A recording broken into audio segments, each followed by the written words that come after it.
Il-Prim Ministru Robert Abela stqar li l-Gvern jibqa' kommess li jkompli joffri appoġġ kontinwu lin-negozji, partikolarment dawk żgħar u medji. Dr. Abela qal dan matul żjara f'negozju tal-familja fir-Raba' Għawdex.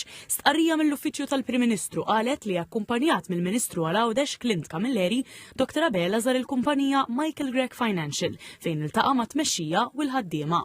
Waqt iż-żjara l-Prim Ministru faħħar is-suċċess ta' dan in-negozju tal-familja u nnota kif matul is-snin offra opportunità ta' apprendistat lil studenti tal-EMCAST u l-Università ta' Malta li jkunu għaddejjin bi studji fuq is-servizzi finanzjarji u li jgħinhom fil-perkors edukattiv tagħhom u fl-istess waqt jitalmu ħiliet ġodda.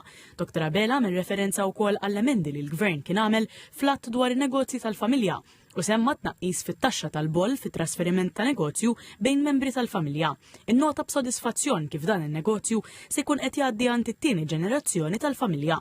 F'Għawdex ukoll Dr. Abela żar 3 negozji mmexxija minn familja Awċin fis-settur tal-ospitalità. Stqarrija separata kwotat li l-Prim Ministru jgħid li Għawdex għandu dak kollu li huwa meħtieġ biex ikompli jsaħħaħ il-pożizzjoni tiegħu bħala destinazzjoni unika fil-Mediterran. Qal li l-fatt li qed isir aktar investiment ta' livell għoli jixed l-identità u l-karattru tal-gżira u juri kif il-pajjiż jista' jattira turiżmu li jħalli valur akbar u li tgawdi minnu l-komunità Awċija matul is-sena kollha. Tenna li l-Gvern se jibqa' jappoġġja dawn l-investimenti u rrefera l-manifest elettorali ġdid tal-Gvern li qal jagħti priorità lil Għawdex b'100 impenn speċifiku għall-gżira, inkluż miżuri favur turiżmu aktar sostenibbli, investiment fil-prodott turistiku, taħriġ speċjalizzat u titjib tal-faċilitajiet.